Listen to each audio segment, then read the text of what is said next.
Great. Welcome, everyone. My name is Hannah Andre, and I serve North Park Theological Seminary as Dean of Faculty and Associate Professor of Church History. And on behalf of our faculty and staff, it's my pleasure to welcome each one of you to this panel discussion titled Resilience in an Age of Permacrisis, Hope in the Borderlands. We're grateful that you've taken time to be part of today's important conversation. Resilience in an age of permacrisis is the theme that we as a faculty have chosen for the public programming across this academic year.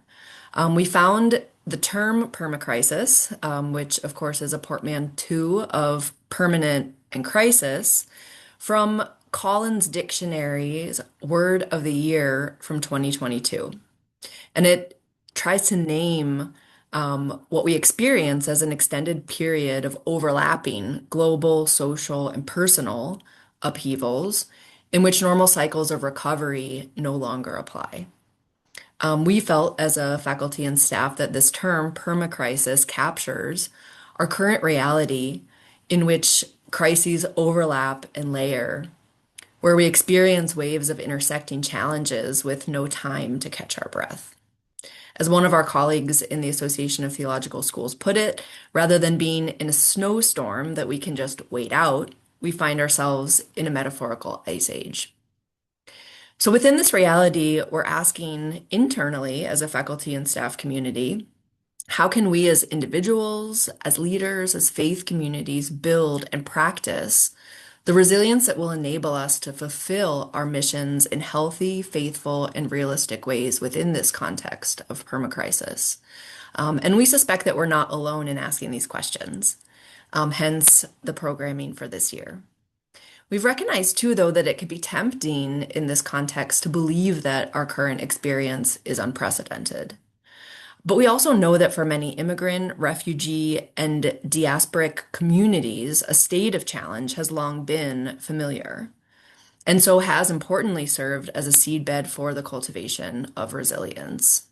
So today we're really grateful and honored to be joined by Dr. Daisy Machado and Dr. Russell Jeung, two scholar practitioners whose work and whose lives have embodied hope and resilience, and who will share with us what these communities can teach the broader church within these turbulent times. Today's panel was planned, and will be led by our history theology field. And so I want to invite Dr. Dave Bjorlin, who serves as history theology field chair, to introduce our panelists now and begin our session. Dave. Thanks, Hannah. And before we do that, let's open with a brief word of prayer, and then so let us pray.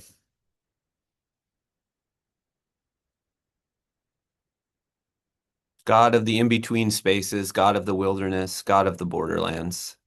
So often you meet your people in those spaces. And so we pray you would meet us here today, and that we might be filled with your Spirit's wisdom, that we may live more in the image of your Son, Jesus Christ, in whose name we pray. Amen. So it's my delight, as Dean Hannah was saying, to introduce both Dr. Russell Jeung and Dr. Daisy Machado. Dr. Jeung is a professor of Asian American Studies at San Francisco State University and is the author of many books and articles on race and religion. He's written a few that I want to note: Family Sacrifices, The Worldviews and Ethics of Chinese Americans, Mountain Movers, Student Activism and the Emergence of Asian American Studies, and At Home in Exile, Finding Jesus Among My Ancestors and Refugee Neighbors.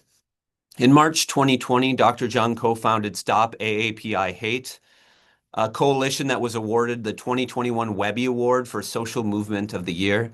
And Dr. Jeung was named as one of the Time 100 most influential persons in 2021. Closer to home, Dr. Jeung is also a member of New Hope Covenant Church in Oakland, California. So we love that connection as well. And he will be discussing what the pandemic has taught and can teach us about resilience. And then Reverend Dr. Daisy Machado is a native of Cuba who grew up in New York City and is Professor Emerita of American Religious History at Union Theological Seminary in New York. She is also was the first director of the Hispanic Theological Initiative, as well as the current director of Hispanic Summer Program, which has a long history with North Park Theological Seminary as well. She's also the first Latina who ordained in the Christian Church, Disciples of Christ, in the Northeast region. Dr. Machado's prolific academic work has included numerous authored and edited books that would take too much time to list.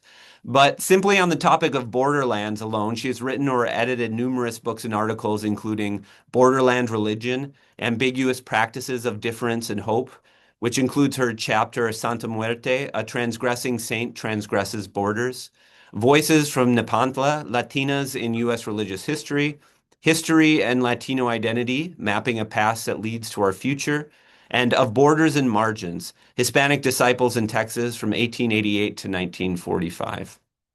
And as her bio ends on the Hispanic Scholar Program's website, she was a New Yorker at heart who loves a good bagel and will always make room for pastrami on rye with mustard. Dr. Machado will be examining the concept of the Latinx borderlands as a heterotopia and the role of lived religion as a source of hope and resilience for that community. And so we will first turn it over to Dr. Jeung. Thanks a lot, Dr. Borland. Thank you, Dr. Andre. I'm glad to be here at North Park. Again, I am a Covenanter and appreciate that this theme of being in the age of permacrisis. This really is, sadly, a dark time. We're at war in Iran. We have the wars in Ukraine and Palestine, Venezuela. We have mass detention, deportation, along with the climate crisis. And so we do have layers of trauma and threatening existential crises. And I'm really looking forward to learning from Dr. Machado about how we deal with this time and how we, especially as followers of Jesus, can respond faithfully and boldly. So I really look forward to this talk. I'm more of a learner and need to even hear my own talk today. So as Dr. Borland said, I helped co-found the Stop AAPI Hate organization. And as we were dealing with the pandemic, we realized for Asians in the US, there were two viruses. One was the COVID-19 virus, but secondly, there was the viral anti-Asian violence that we experienced. And it was very traumatizing. It was widespread. And I read reports from people across the nation, and they were just hauntingly painful, hearing how angry and hateful Americans were. But as I sort of dealt with that and learned about how our communities could resist the racism, I found that, first of all, that Asians were experiencing post-traumatic stress from that racism, from the pandemic together, but that a lot of Asian Americans had resources for resilience. And I'm going to talk about them today. I'm going to identify three evidence-based, proven practices that Asian Americans employed to deal with the resilience that maybe could help us. And it's based on a lit review of over 70 studies of racism and trauma. So since the pandemic, there's been a slew of research on how not only we experience racism and trauma, but also how Asian Americans have dealt with it. So the first healing response that Asian Americans employed was this notion of flocking. And I really love this idea. Most of you have heard of the fight or flight response when dealing with threat. People fight, people flee danger. They also freeze or fawn. But I think there is a fifth response, and you could just picture it. Instead of fighting or fleeing, we can flock. And if you ever want to look at how animals flock in the face of danger, look up San Diego Zoo during an earthquake, and you'll see a video of mother elephants circling their baby elephants even before humans felt the earthquake. So flocking is a great response to danger. And coming together to provide each other support, to grieve, coming together to lament, and also to encourage one another was what I saw the Asian Americans do during the pandemic. Facing anti-Asian violence, we had rallies and vigils where we gained support for each other and got allies. We flocked back to Chinatowns to help our elders, as we see in this photo. And we really came together at schools, at churches, and at workplaces to really support one another. And that has been clearly seen in the psychological evidence that building social support, coming together during times of crisis is probably more important than overcoming the crisis. And I love how in scriptures it talks about how God is with us in the river. Jesus came incarnate to be with us, not necessarily, again, to overcome our sufferings or to get rid of our sufferings, but that God with us in the suffering is probably the most significant aspect of that permacrisis. So during these times of difficulty, it really is important for people to flock together, to realize that we're in this together and that we need each other and that we can buoy each other. So flock.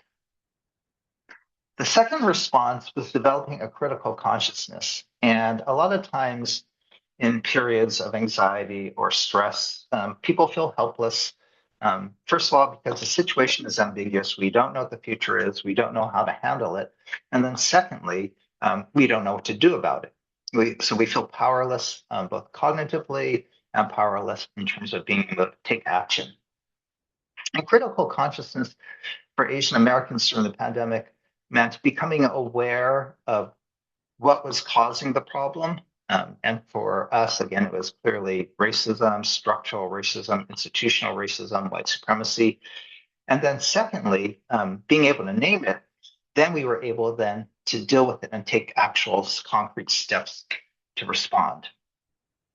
And so critical consciousness is developing, again, an understanding of a problem and then taking steps to correct the problem.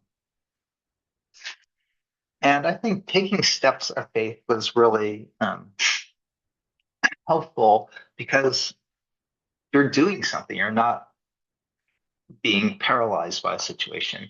And for me, what I really appreciated during the pandemic were young people standing up against racism. So here you have a picture of a high schooler.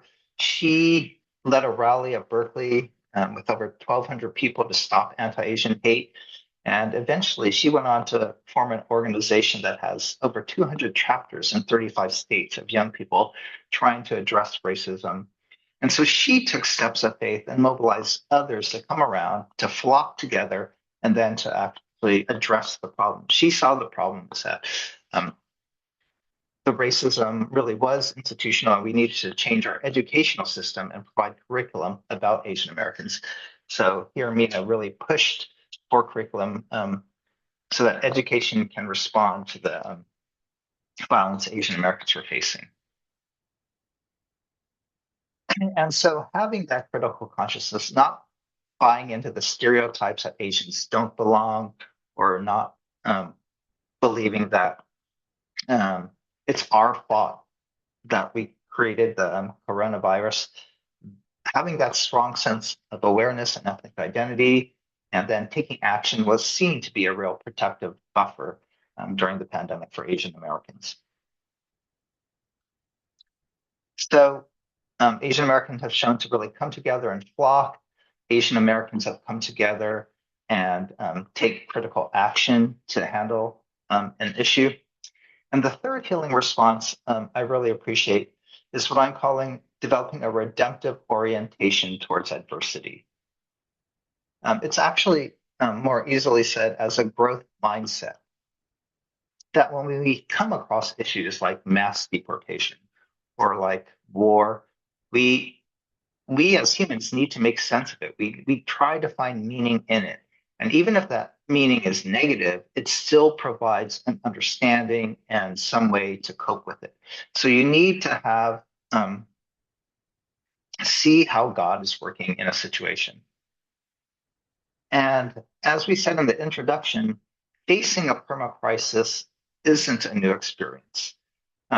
Facing war, facing poverty, facing suffering is pretty much the experience of most of humanity throughout history. And it's only in America do we have this sense of entitlement that we should be happy all the time. Only because of capitalism do we get these ideas that we should be satisfied and fulfilled all the time. Only in the United States do we have a Disney kind of perspective. And so you see that in other cultures, they develop really strong understandings of how do we deal with suffering? How do we make sense of suffering? How do we understand it? And for Asians, from my background, I'm Chinese, there's traditions about, again, the growth mindset that when we face hardship, then we're supposed to use that hardship to grow, to become more wise. When we come across difficulties, we need to learn to go with the flow and learn to accept things as they are. And again, biblically, we're supposed to consider it joy when we can experience trials like today. And for me, this time of permacrisis, and as Americans begin to experience the pain that most of the world feels, then for me, what it's taught me is not only the pain that the world has gone through, but it's given me a greater sense of empathy that as I suffer through particular issues, then I can also understand how others may feel pain, and then I could learn how to console or to stand with them in the process. And so that's one of the ways we can learn from adversity, is that it's teaching us how to understand and relate to others better. It may give us perspective on what we're really valuing and what we're attached to. Our suffering may lead to a better sense of how, again, God with us, and during this period of Lent, Jesus suffered with us as well. So we are going through a period of permacrisis. We have to acknowledge it. We have to acknowledge the pain and the sorrow. But through it, I think we can meet God in deeper, more connected ways. So those are my three sort of lessons from the pandemic. This is what I think Asian Americans employ, these strategies to flock together, to take action when they can, to gain a sense of control, and then to really try to understand what is God teaching us through this time of permacrisis. What we've learned is that everybody goes through trauma. Most people will face death and tragedy, facing loved ones or themselves. But most people also grow from the trauma. Most people learn and develop from the trauma. And so that's the notion of post-traumatic growth. And out of death comes life, as we try to understand during this Lenten season. And so here's a picture of Big Basin. I love going to the redwood forest. And just 3 or 4 years ago, we had a massive wildfire there and destroyed a state park with, trees that were over 300 feet tall. But just a couple of years later, you could see they're green again, they're growing again, and that God's redemptive power to bring new life really does or can be seen in nature. And in the same way, we may be going through hard times now, but as we go through them, we can develop post-traumatic growth. And psychologists have found 5 ways in general that people have grown, like when they've experienced like near crashes or something. First of all, people are just more grateful for life. They face near death, but now they're more grateful. And because they have a second chance at life, then they see the new opportunities. They've realized that since they've gone through such dark times, that they have a strength that they never knew they had before. And as I said, they then are able to care for others who go through similar situations. And so post-traumatic growth includes gratefulness, possibilities of hope, sense of strength, a real love and concern for others, and finally, spiritual purpose. That people getting second chances realize that God has given them second chances for a reason. And as we are dealing with this permacrisis, I'm hoping as we share conversation and as we reflect, lament, and try to understand this current situation, we find real purpose in understanding how we can be the body of Christ in a real dark world, how we could be the light of Christ in a dark world at this time. So I look forward to our conversations. Thanks a lot. Thank you so much, Dr. Jeung. Again, we'll take specific questions after both have presented, but keep those questions coming. I see some already in the chat. So now I will turn it over to Dr. Machado. Thank you. Buenas tardes. I am glad to be with you and to have the opportunity to explore the concepts of borderlands and lived religion, how these manifest themselves, or to use a better term, how they are embodied within the reality of the Latino borderlands, the Latinate borderlands.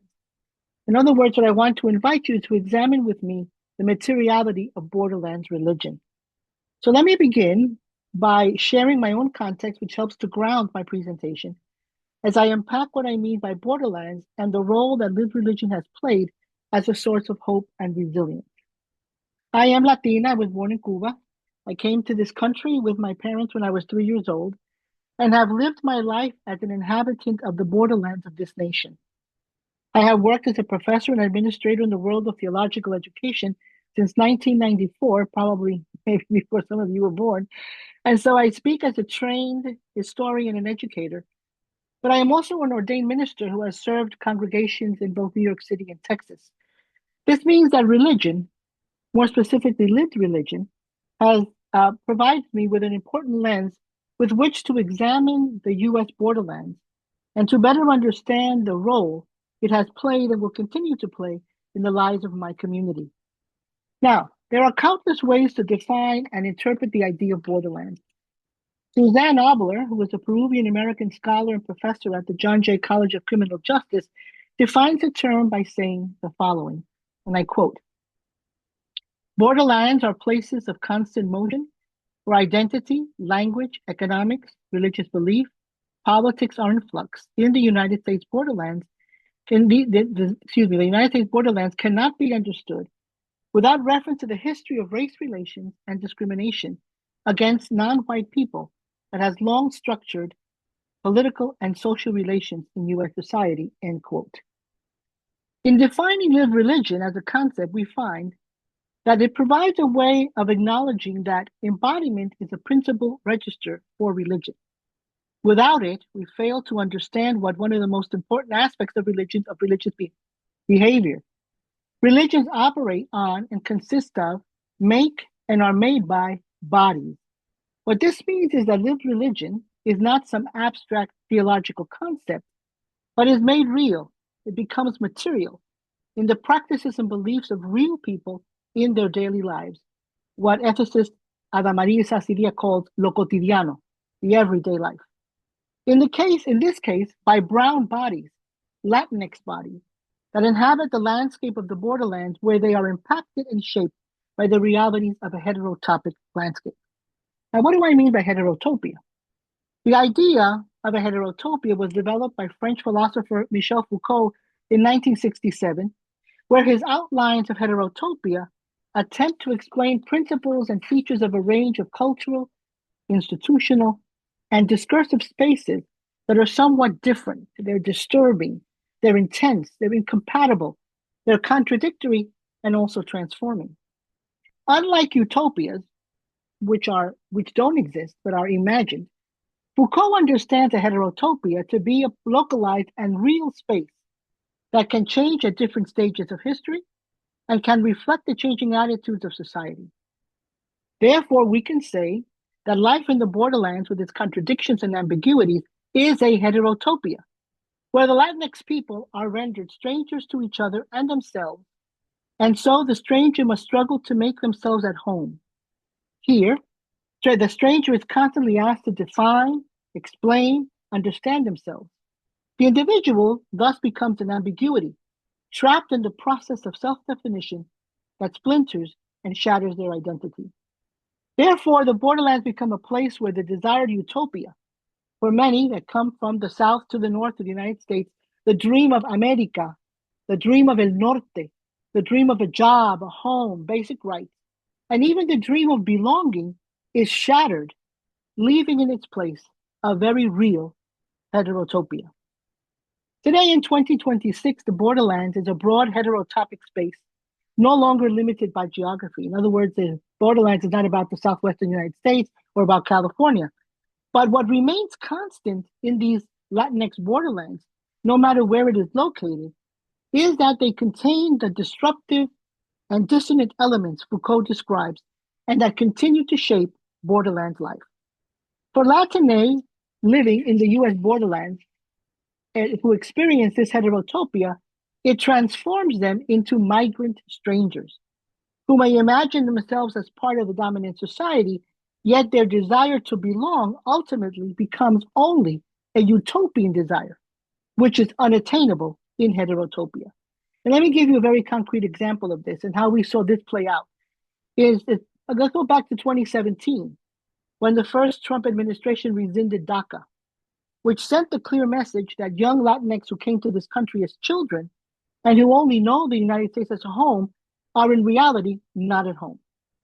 Today, life in the US heterotopic Latinx borderlands is even more grim and more dissonant, as the violence and cruel brazenness of the ICE raids have created fear, anxiety, dread, not only of deportation, but also of death at the hands of government agents, making the utopian concept or the utopian desire for belonging even more unattainable for Latinx people, for migrant people of all races living in this country. Given the history of the Latinx community in the borderlands, we can say that our truth as a Latinx people living in the United States is that we are all migrants in heterotopia, where change is perhaps the only cultural constant, and for many, that thought alone promotes terror. This is why people learning to live in heterotopia must constantly develop new survival strategies, because to live in the US borderlands is to experience an unfinished process of continuous movement, of ceaseless change, of always becoming, of perpetual transformation. Given this reality, I want to now focus on the role of religion and what role religion plays in the US borderlands as a key survival strategy that in turn can foster hope and resilience. Robert Orsi, sociologist of religion, notes that something called religion cannot be neatly separated from other practices of everyday life. He says that it is in these practices in which faith and materiality commingle. And what this means is that lived religion is ultimately based on lived experience. According to Orsi, lived religion takes place in all those places where humans make something of the worlds they have been thrown into, and where they are then create meaning. Therefore, the social is the necessary dialect partner of the religious. It is action on the world made necessary and possible by the particular circumstances in the world. Surely, we can say that the Latinx community has indeed proven to be a resilient community that has used its own cultural and religious resources as tools to promote healing, to organize the religion, and also to demand justice. So let me share with you a clear example of what I'm talking about by sharing kind of a case study, if you will. But I want to share with you a little bit about the life of an extraordinary religious leader, a Latina, who lived in New York City in the mid-20th century. She is the well-known Pentecostal evangelist and social activist Leoncia Rosado, who was born in 1912 in Puerto Rico. Like other women in the early generation of Pentecostal leaders, Leo, she was often called Mama Leo, which is an interesting title, but she's also known as Leo. Leo also received her call in a revival, she in 1932, which was followed by a time of doing ministry in some of the poorest barrios in Puerto Rico. Having been foretold in a vision that she was destined to carry God's word across the ocean, in 1935, Leo left the island for New York City to continue her work as missionary and evangelist. She preached on the street corners of New York, offered her testimony to the glory of God, visited the sick, and assisted in the general organization of her church. She also traveled to the Dominican Republic and other Latin American countries, yet despite her gifts and her dedication, she was limited by her gender and could only address the congregation from the floor and not from the pulpit. Yet she remained steadfast in her work. At the beginning of the Second World War, Leo married Roberto Rosado, who was an elder in the church. It must be noted that even though Latinas had been ordained in the Assemblies of God since at least 1914, yet prior to World War II, it was highly unusual and uncommon for a single woman to pastor her own church or to be ordained to the pastoral ministry. Typically, women were licensed rather than ordained and served alongside their husbands as interim pastors or maybe as pastors of small congregations. The fact that Leo's husband, who was ordained, supported her leadership as the pastor of the congregation when he left to serve during World War II is important. But it is also especially significant that two primary male leaders in the congregation also supported Leo as the one to take over as the pastor of the Damascus Church in the Bronx. We can say that Pentecostal churches in New York City in the 1930s and 1940s served as a sanctuary for those Puerto Ricans who experienced the loneliness, isolation, and personal struggles caused by migration. This meant that Leo's ministry was closely tied to the realities of the Puerto Rican community in New York City, which was in its majority an unskilled, working class living on meager wages. Leo's growing ministry to drug addicts, alcoholics, gang members, sex workers, ex-convicts expanded the reach of her ministry and opened the door to new ways of serving the community while redefining the role of women's ministry. The major turning point in her ministry came with the creation of the Youth Crusade in 1957, which was one of the first major church-sponsored drug rehabilitation programs in the United States. Despite its success, Leo faced obstacles and resistance from within the congregation for this community-focused ministry. But Leo's faith in God's call for her to serve what were considered the lowest of the low in the community meant that she was not only refocusing the church's gaze onto the community, but was taking the church into the streets. She was opening the doors of the church to those no one else valued or cared about. As Orsi would say, she was commingling the material with the spiritual. She was expanding the role of the church from serving only as a spiritual refuge to a place where the physical realities of addictions, of violence, of antisocial behavior were now recognized and seen as an important component of the church's response to God's call to serve and witness. In essence, what Leo was doing in her ministry and the work of the Youth Crusade was a type of community development that sought to respond to the repeated ruptures and dismantling of familial, individual, and communal networks brought about by Puerto Rican migration. Leo was also aiding in stabilizing the Puerto Rican community at this significant point in its historical development. Leo was offering a harbor of hope and resilience in the heterotopia of the New York City borderlands in the mid-20th century. By reaching out to, by providing help to this demographic of addicts and gang members, etc., Leo was confronting the reality of a capitalist neoliberal society by daring to recognize and offer help to those U.S. society had already identified as unfit, surplus, and disposable. Current scholars who study modern capitalist states argue that those who are identified in this way are erased from public consciousness and left to rot in slums where they are stripped of dignity. These same folks are also warehoused in mass incarceration due to their location at the bottom of the urban order. Today, we continue to see the escalating results of this concept of being socially superfluous in the mass incarceration of Latino and Black men in this nation, who are indeed at the bottom of the urban order and are erased from public consciousness. And if you think about the 86,000 big prison in Salvador, again, this is a warehousing of those who are considered superfluous to society. They are erased from the consciousness of society. Now, of course, I'm using 21st century language and terminologies to examine Leo's youth crusade ministry.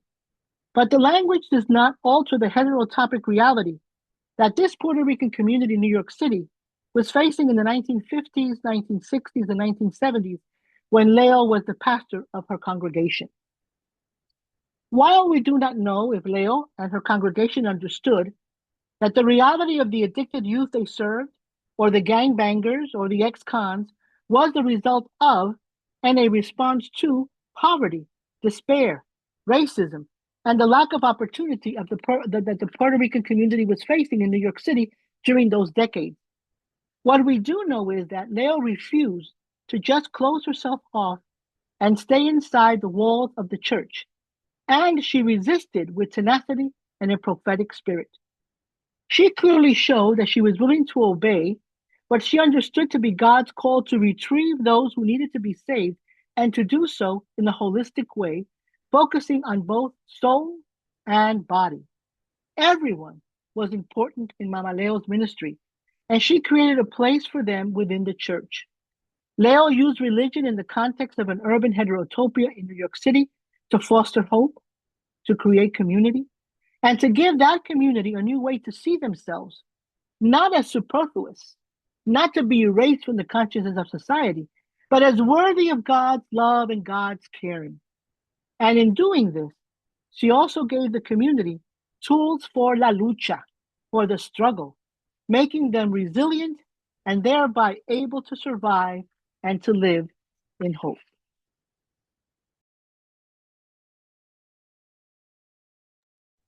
Sorry, I had a little trouble finding my audio there. Thank you so much, Dr. Machado and Dr. Jeung. These were such wonderful presentations, and I'm excited to hear you. I mean, I don't want to, right away, I want to add, like, here's the connections I'm making. But before that, I'm wondering if you two have any either questions or comments or points of connection for the other. So if either one of you would want to start that, please do so. I mean, I'd like to ask Dr. Machado, thanks for that presentation, and thank you for the hopeful case study of Mama Leo.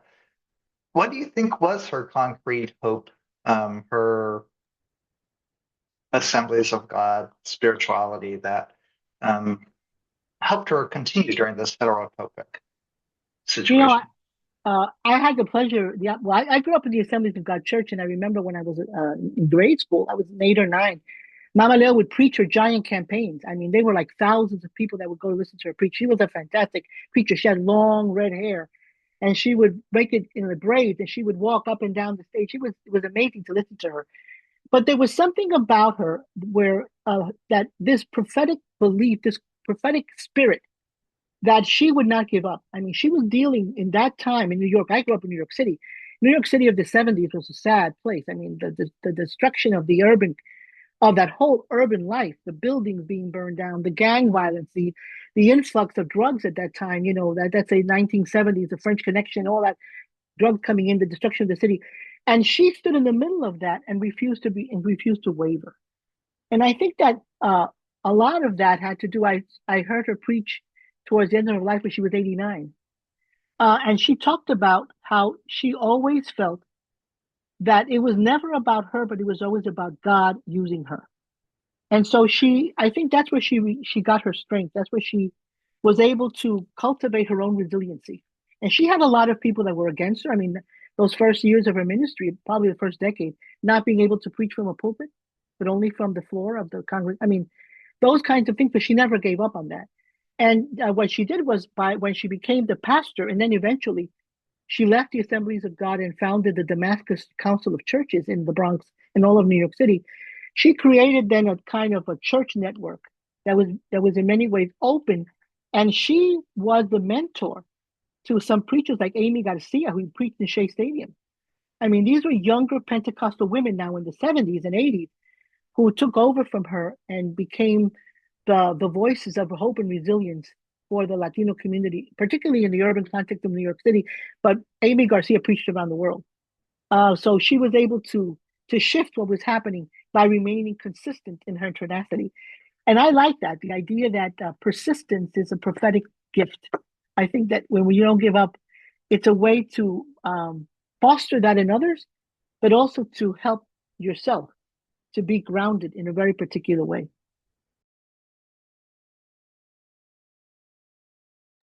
I wanted to say, Dr. Jeung, that I appreciated your presentation in this idea of, I saw so many parallels to the Latino community in terms of we're two communities that are historically been in this country for so long. I mean, the Treaty of Guadalupe Hidalgo, 1848, right, marks the creation of the borderlands. But the Chinese were experienced already what was happening with the railroads and the Immigration Act of 1898, all of those things. So we're a community that in many ways, the Latino community, Mexican American and Chinese, are in many ways grounded in this history. And for me, it's always been, as a Cuban, as a Caribbean, where my history comes from another perspective. For me, living in the borderlands in Texas, I lived for 20 years in Texas. It was remarkable to see the deep roots of a community that had been there for generations. And so when you talked, I thought about, wow, there's so many things in common with these communities. There's so many experiences that have been shared, in not only experiences about violence and rejection and racism and oppression and even death, but also experiences of resiliency.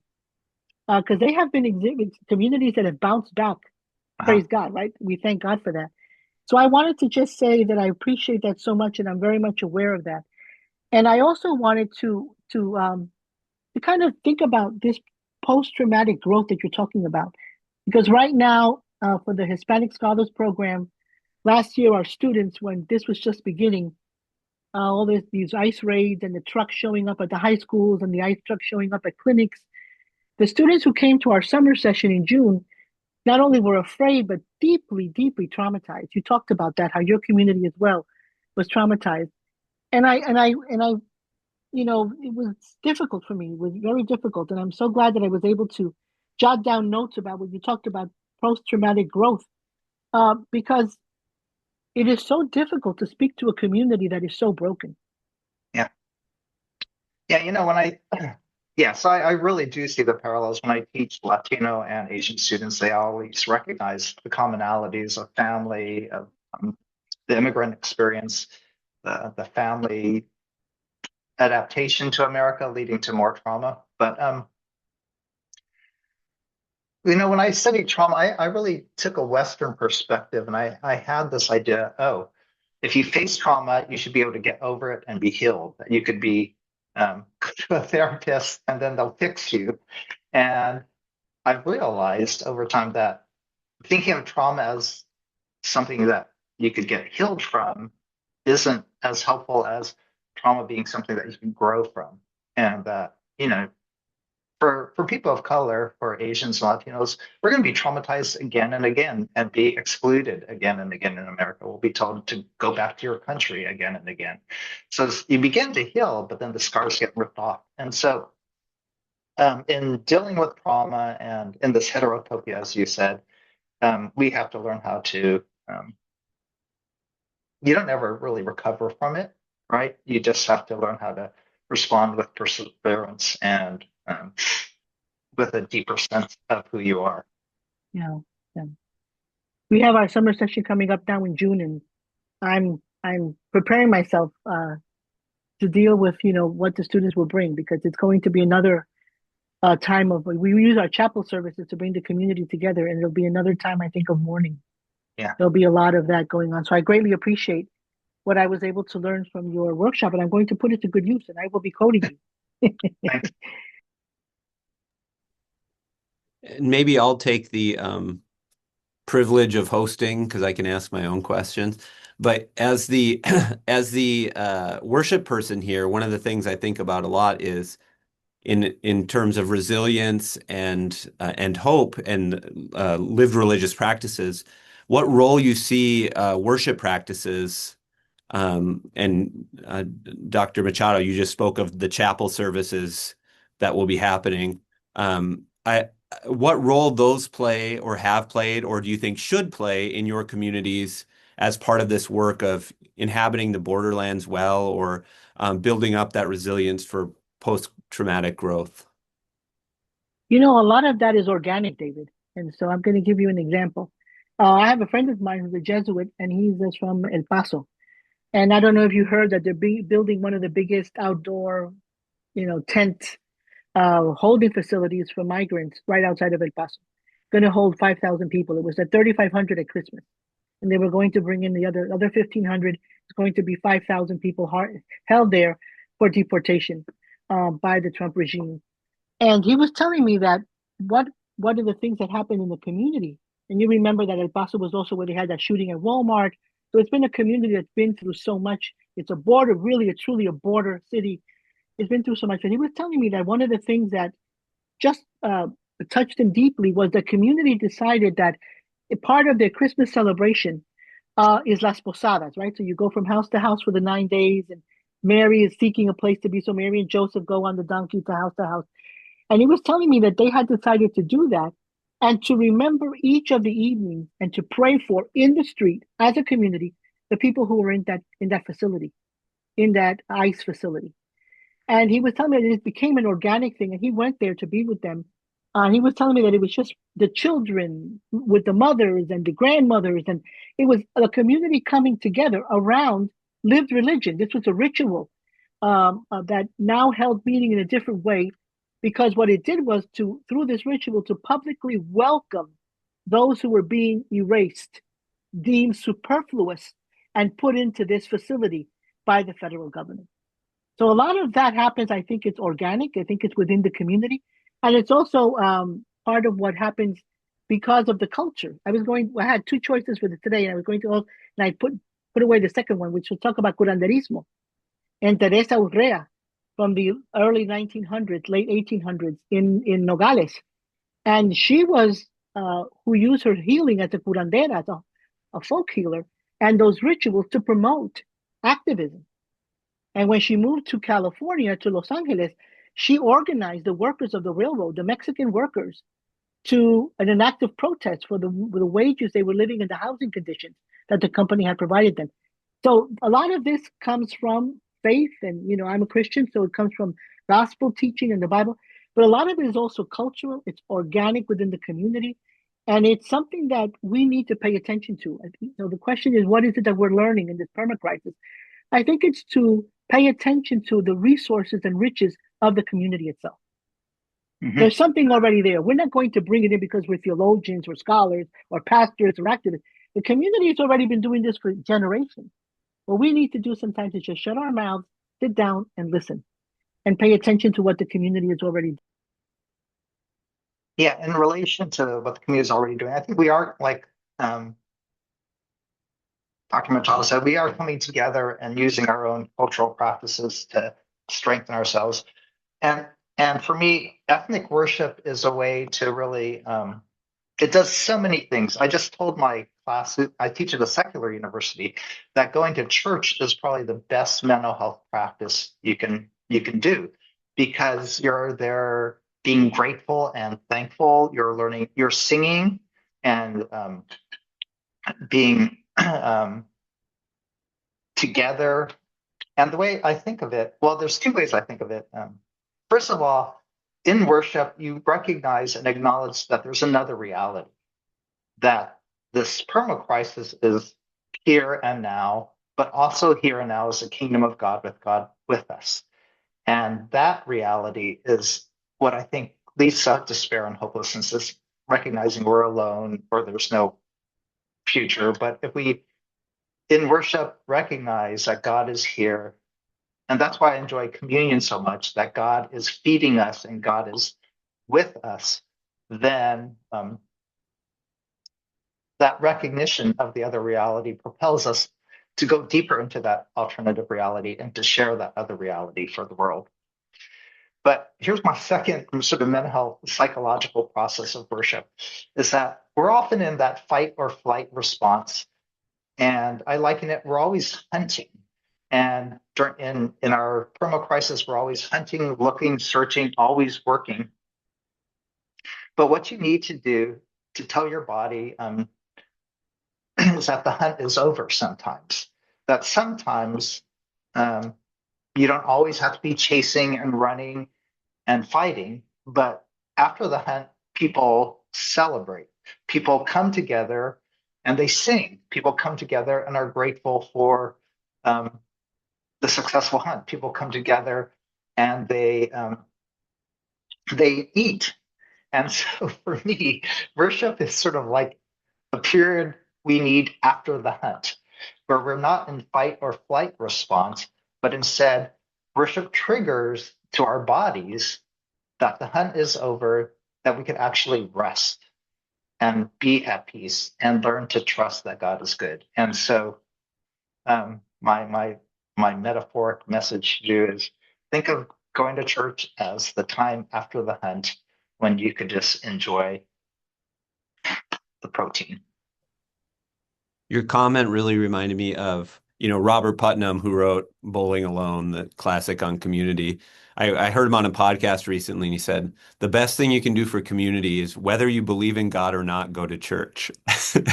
Because of all the things you're saying, that it forms these bonds that are difficult to form in other parts of our life. Although I'm sad to hear that my therapist isn't going to fix all my problems, so I'll have to work there. So now I want to open the floor up to the questions of.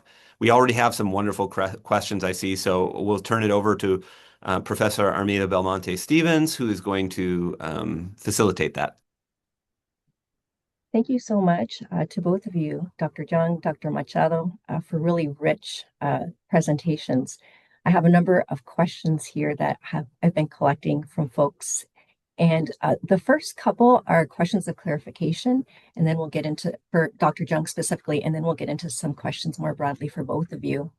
The first question comes from Pastor Jake and Joey Lee about your presentation, Dr. Jeung.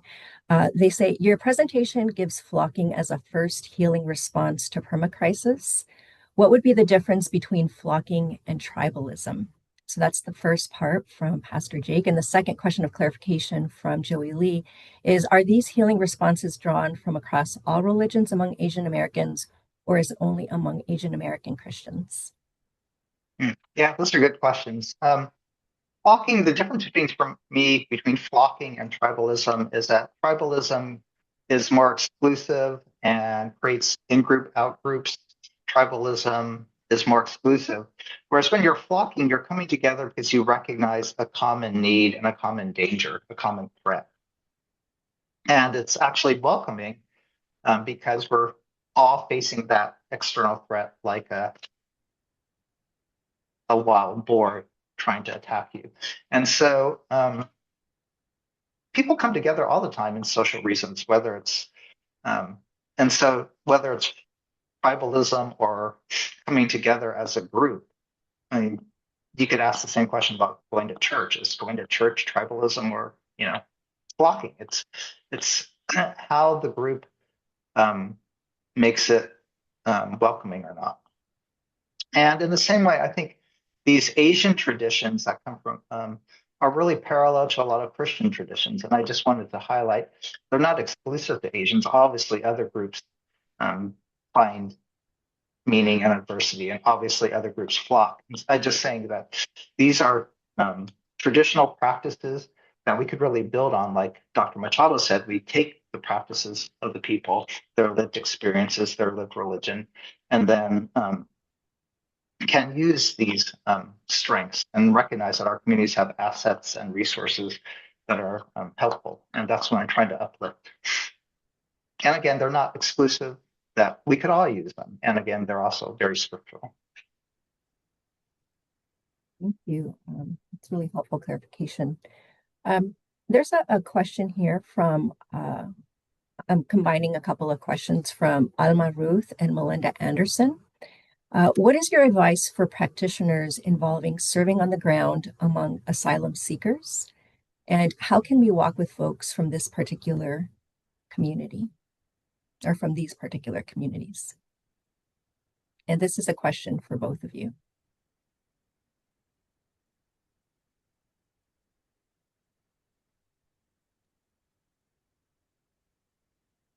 I think that given the complex landscape that we are all in,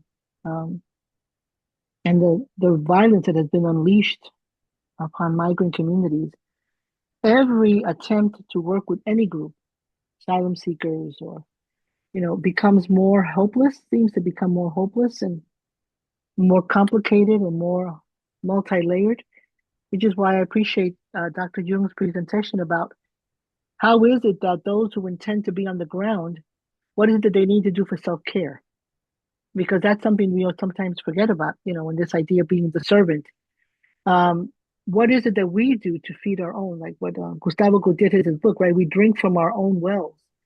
We have to have a source of our own spirituality. We have to have a source, like Mama Leo, like the question that was asked, what kept her going for decades, despite everything that was against her? As a woman, as a poor woman, as a brown woman, as a woman from rural, a woman with little education, so I think that it's important for us to think about that. The other thing, I was a social worker for many years in New York City, and the idea of knowing, you have to know the terrain. You just can't step out there. You have to be informed, and I think that sometimes we need to pay more attention to that, to really know what's working and what isn't, and what is happening on the ground, and be informed that way. I think those are important pieces in terms of the work that we do with these communities that are broken. And asylum seekers are especially difficult now, right? Isn't it? It becomes even more complicated because of the crackdown. It's just a general rejection of anyone who doesn't conform to these ideas of what is an American, which is even a misnomer, right? We are all Americans, right? Jose Marti says that. Somos todos americanos. We belong to the Americas. There's no such thing as, none of us are not American. But that word has been hijacked and has now become politicized in a way that it's been weaponized. So becoming informed, I think, is really important. I don't think and I'm of course biased as a historian, I don't think our seminaries are doing a good job in the history department. I don't think I have to say that. I was dean at two schools, and let me tell you, our folks, our students in those classrooms need to know history and need to know the history of our communities and need to understand that history in order to have the interpretive edge. Mm. One time I was I live in a low-income neighborhood in Oakland. I was wondering, despairing over the violence, and I was asking a Maryknoll nun, "Where is God in the midst of all this darkness?" And she said, "God's there because you're there." And it really struck me. Am I bringing the presence of Jesus wherever I go? And so I actually now go to the ICE courthouse regularly just to stand in line with people waiting to check in with ICE. And so we hold vigil. We wait with them as they enter into a really scary situation where they could be potentially detained and then deported to a third country. And I know people who have been detained, even though they were just changing status because they were marrying an American citizen. Again, they're following the process, but they're getting detained for no good reason. And so it is really scary. And some people go in as they stand vigil and they try to really help the people with legal advice and tell them what to do. But I'm not an attorney, and I actually don't have that much to offer them, except for a ministry of presence. And I just don't know yet. It's clearly, I don't know if it's effective. It's not going to change the system. But for me, it's hopefully that when two or three are gathered in his name, we can meet Jesus there. And so for me, standing with asylum seekers means going to places where Jesus is. You know, Jesus says, I'll be there with the stranger or with the prisoner. And these detainees, these asylum seekers are prisoners to the system. And so for me, I don't go there with any answers or with that much hope, but I hand out little prayer cards. I offer them coffee and just try to meet Jesus in them. And hopefully they might see Jesus in me. And again, when two or three are gathered, then I hope to meet Jesus. Yeah. We call that acompañamiento, right? Yeah. Be there, to be there. Yeah. And then I know there was one of the comments asked about it, acompañamiento. And it is very important and very powerful. Because sometimes people don't need to hear anything else. There's too much noise already. All they need is for you to stand by them and to know that they're not alone. So acompañamiento is a truly powerful prophetic and liberative tool.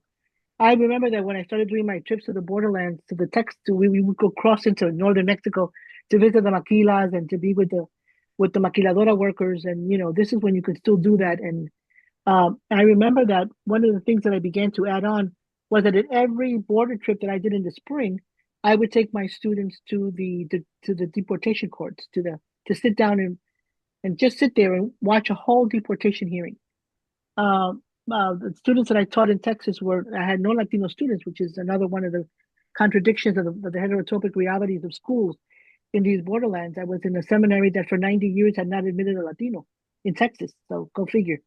But so the students who were citizens and prided themselves on being Texans and citizens, to sit there and watch the government at work in deporting people, including at that time, one of the times that we went there was when the children were coming. Do you remember the crisis of unaccompanied minors that were coming from Latin America, Central America?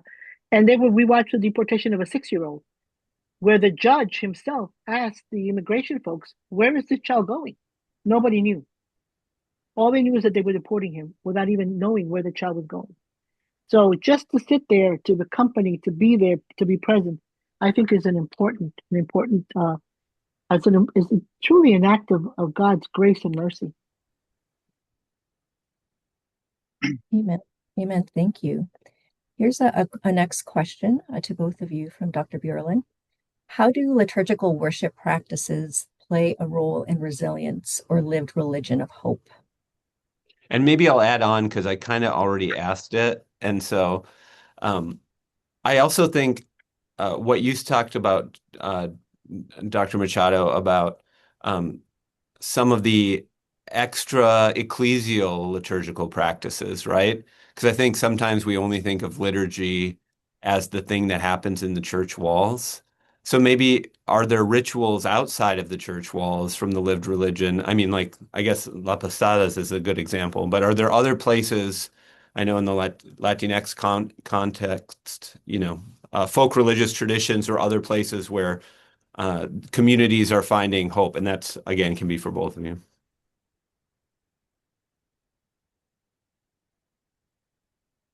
Yeah, well, for me, again, standing in vigil with people waiting their ice seconds, what we do is we provide them coffee and snacks, right? And I just go down the line. People have to wait outside in the rain for their appointments. And so they're all, you know, freezing and shivering. And so and they're waiting in long lines for 2 hours outside. And so I just go down and hand out coffee and snacks and then little prayer cards. And oftentimes I can't even speak to them because I don't speak their language. But for me, that's a liturgical form of communion. That, for me, you know, sharing food is an Asian way of demonstrating love. And so for me, it's, you know, I can't do anything but share coffee and snacks. And a couple of weeks ago, it was pouring rain for hours. And so the poor people waiting in line had to stay out there. But then there were some other grandmothers who came out to stand in vigil with them. And the grandmothers stood in the rain with them for hours. And they said they were soaking wet. And for me, that was a real sign of solidarity and fellowship and unity. And just standing in the rain with others. And like Dr. Machado said, that accompaniment is a liturgical, demonstrable way of bearing witness of both God's presence and love and also worshiping. And then another way, for me, protests and going out to demonstrations is what people call praying with our feet. And so anytime you take action, I think it could be an act of worship. I totally agree, so I'm not going to continue that. I think Dr. Jung has really eloquently responded to that question. I just wanted to kind of add a little piece. Some of my more recent research has been on practices and lived religion that is not necessarily mainstream, like Santa Muerte. And so it's been controversial when I've presented my lectures about that, with pastors getting very angry at me. And I would talk about these as possible places of hope and resilience. But the reality is that as Christians, sometimes we don't take the time to listen to what's happening in other places, in other religious corners, so to speak.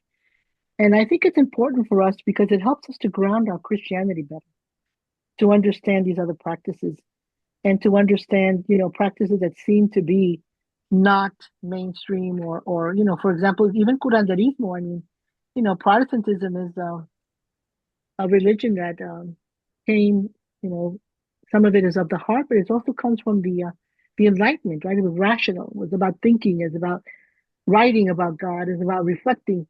But there are other communities that don't do it that way. That's not how they understand God.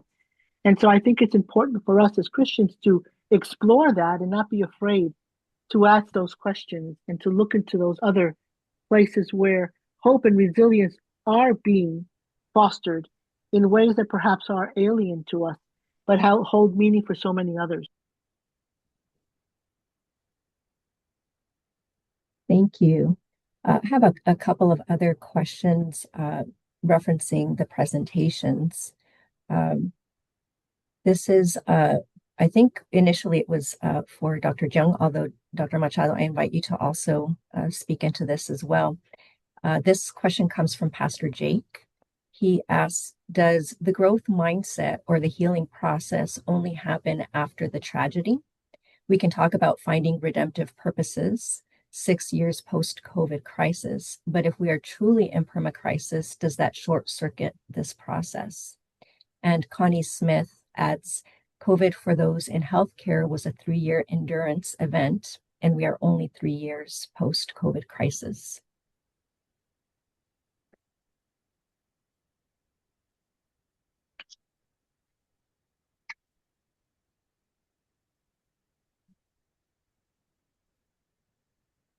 Yeah, I think people are, or at least I'm always searching for meaning in the middle of the crisis, right? That's when you search the most, is when you're in pain and you're wondering why God. And even now, I think this year it's been a really dark time. I see a lot of young people and they are really despairing. They're realizing that America isn't exceptional, that our democracy isn't solid, that our economy and capitalism isn't working for the majority now, and they see the rich getting richer. They're worried about the climate crisis and AI taking over jobs. And so I think this is actually, this current moment really is a good time for us to really question and wonder, how do we announce that the kingdom of God is near? How do we embody it in real ways that's different from what's going on? How do we, as a church community, offer a light that is an alternative? And so I am really questioning now, how can we be better examples, witnesses of the kingdom? And I am really looking forward to this group and learning. And I think, Dr. Machado is right. We have examples in the past that really can signal to us what it looks like.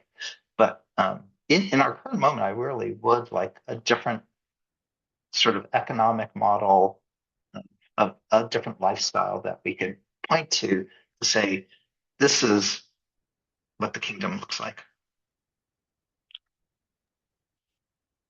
I think the history of the church gives us many examples of efforts by Christians through the ages to create a real community that gives a counter narrative to what is happening with empire.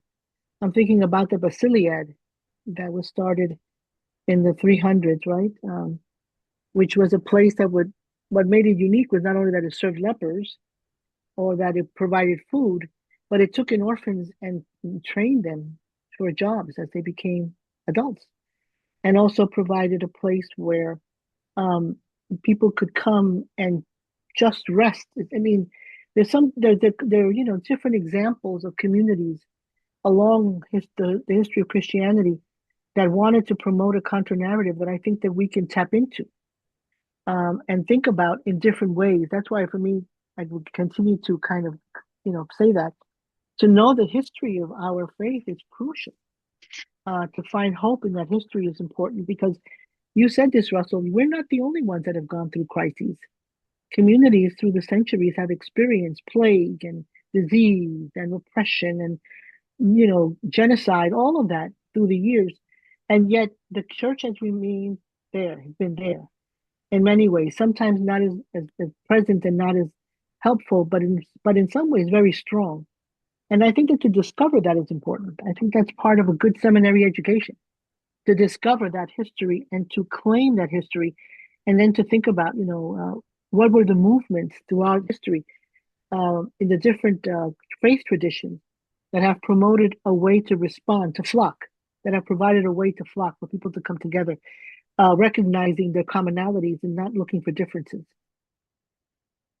Yeah, I think for me, one model is sanctuary movements through history of not only creating sanctuary where we see God's holiness, but again, creating sanctuary for people's safety and refuge. And I think, the Underground Railroad was one example of providing sanctuary for slaves escaping. In the 1980s, we had a sanctuary movement for Central American refugees. And I think today we need to create a new sanctuary movement to really provide safe places, safe neighborhoods. So I'd really like to see churches, again, look to our history, look to scriptures about how God wants us to create not only places of holiness, but places of safety for people who are really fleeing for their lives. Thank you so much. So I'm going to merge a couple of questions.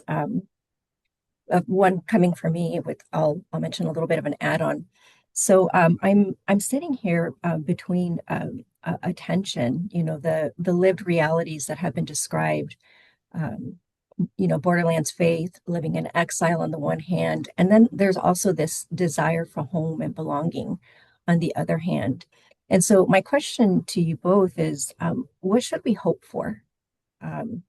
Is it possible in today's world? I'm thinking about, DEI efforts from inclusion to now to belonging. And then being very aware of the realities. I'm seeing a comment here from Dr. Jay Katanis that part of the reality for minoritized persons is to be traumatized and excluded again and again. And so and that resonates. And so I'm wondering what can we hope for? What does embodied faithfulness look like? And so that's my question. And then merging with Dr. Lama's question, as scholars and activists committed to the life of the church, could you share more about your ways of cultivating resilience in light of this reality?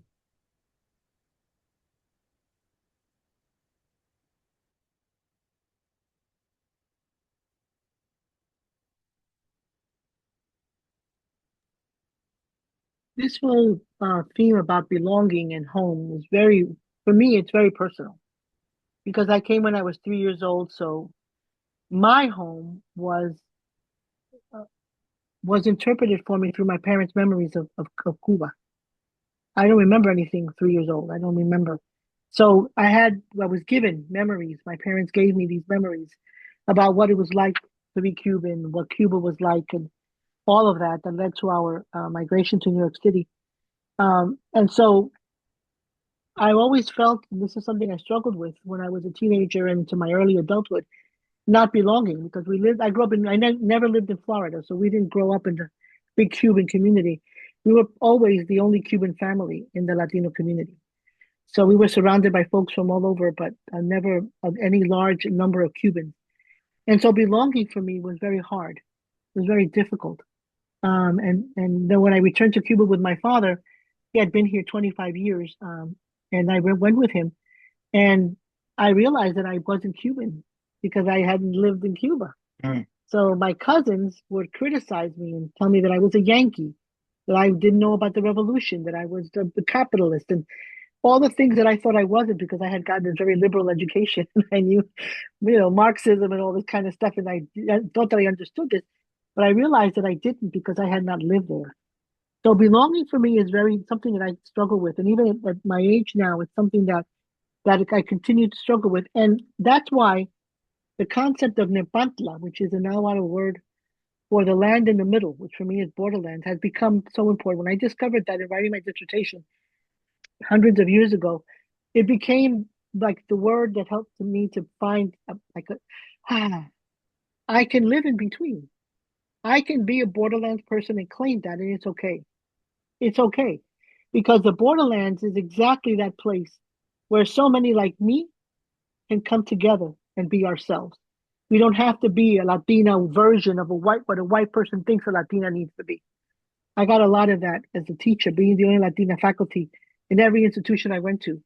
People were always imagining how I should be, how I should dress, what I should look like, and I don't have to do that in the Borderlands. And then in Epantla, I can be myself. So home, there's that longing. I would love to be able to return to Cuba, but I know it's not practical. And I know it's never going to happen. So then what do I do with here? The contradictions of what I've lived here, the constant rejection over and over and over, telling me that I'm an outsider, that I don't belong, that they don't want me.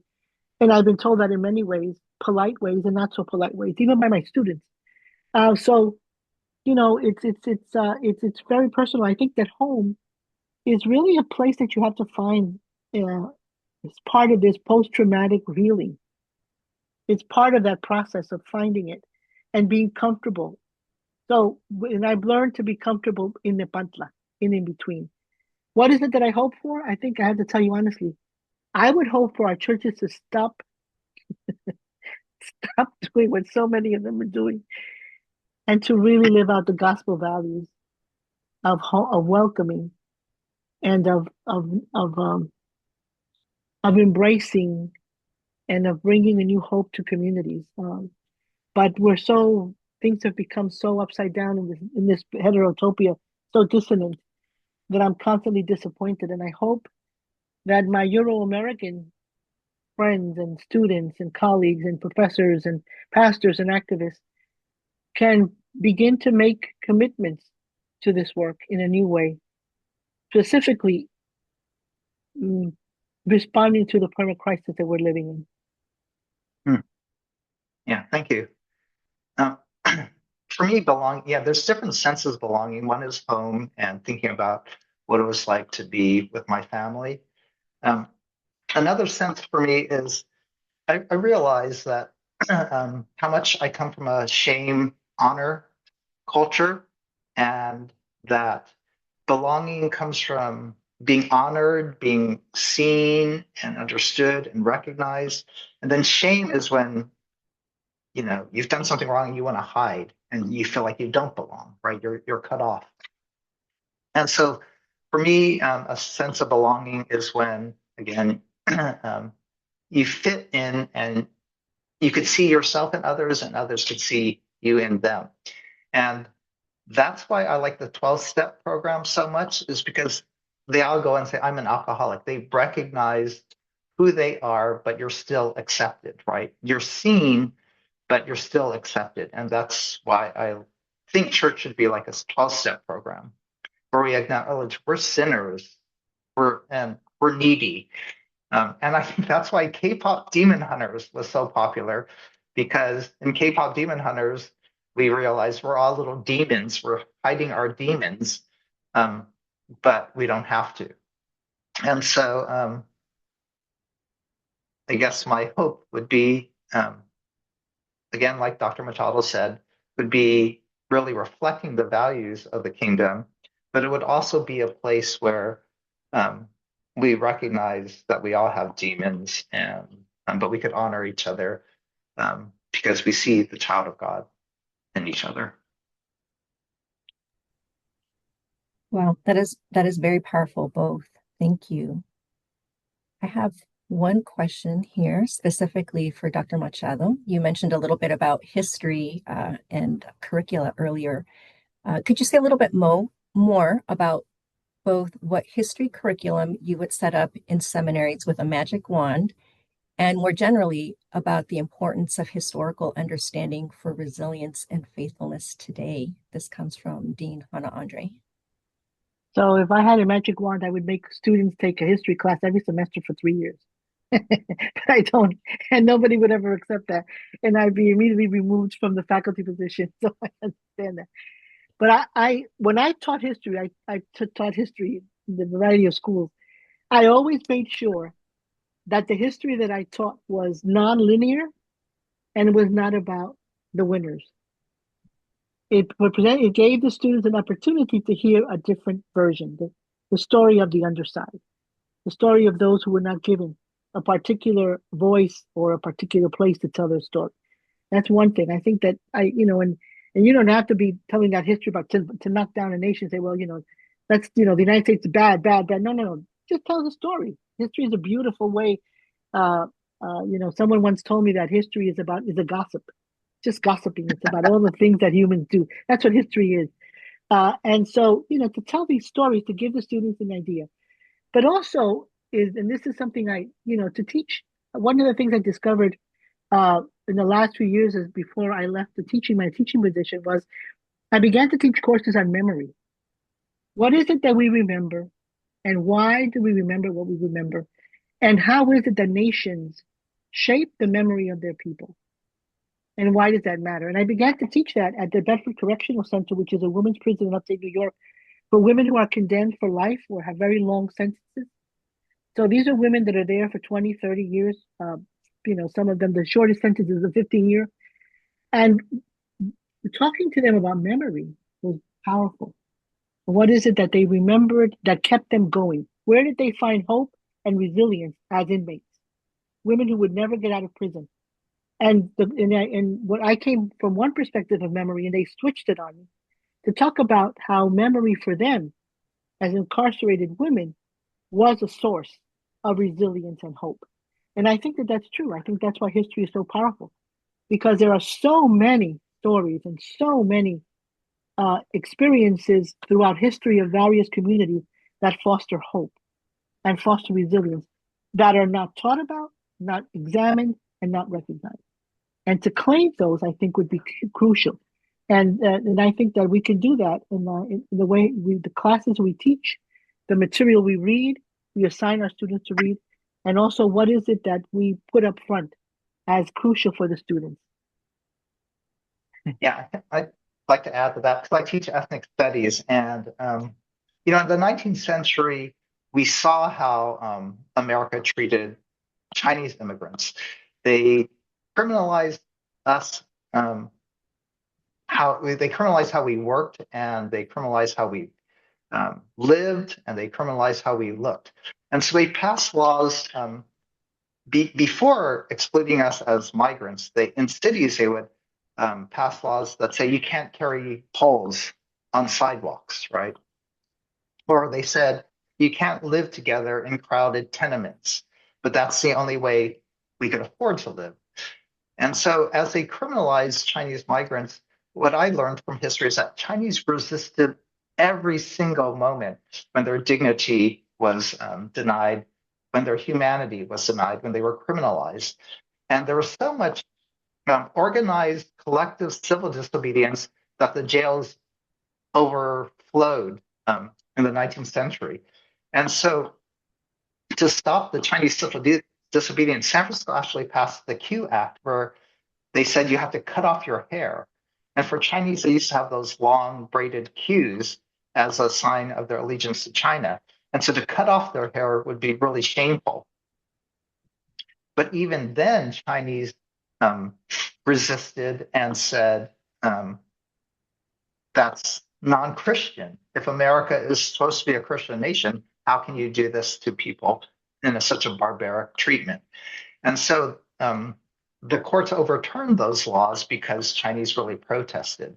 And so I want to, I share this history to my students because it's the same thing today. We see immigrants being criminalized. We see immigrants being dehumanized. We're seeing how they look is being criminalized. And so what we need to do is really engage in civil disobedience in court cases and in mass protest. And I just think our models of history that people really were, our ancestors really were resilient during periods of permacrisis. Yeah. I just want to say one last thing. I know we're almost at the end. Michel Trouillot talks about the fact that history haunts. And the reason why history haunts is because we remember history in the present, not in the past. So when we talk about exactly the way that Russell was saying, these laws were in the past, but they repeat themselves every day today. They haunt us today because they're taking on new manifestations. They're being repeated and they're being reimagined, and they never go away. And so to be able to understand that connects us better to our historical roots, but also gives us an edge to be critical about what's happening today. Fantastic. Thank you. Thank you so much to both of you. This ends our time of Q&A, and I'll pass it over to Dr. Bjerland. Yes, thank you so much. It was such, you never know how these work when you bring in more than one scholar, and sometimes they just kind of stand separately next to each other. But the integration, the points of resonance were just so rich, and I think we got something today that we couldn't with you two separated. So thank you so much for your willingness to engage in such fruitful dialogue. I just want to make one announcement before we leave, and I will pull this up. First, you can find all of our past public theology lectures on our website, which Dean Andre, if you could put the website maybe down there, that would be great. And then it is on April 25th from 8:30 to 1:30. There will be a Spanish language hybrid event entitled La salud mental y la Biblia, porque a Dios le importa el cuidado emocional y mental, which I think, if my Spanish is okay, it's mental health in the Bible, because it's, how would you say this? Because it's important to God and the Why God cares about mental health and emotional health. So we would love to have you there. As you can see, I might need the interpreter to also be there. So, but we again, we have all of these on our website, and it'll be one more place of engagement. So I invite everyone to show their appreciation in whatever digital way you find useful for Doctors Machado and Jeung. And then if you two would stay on just for a second after, we can close that. So thank you everyone for coming, and may you go and live with the resilience and hope of our Savior Jesus Christ.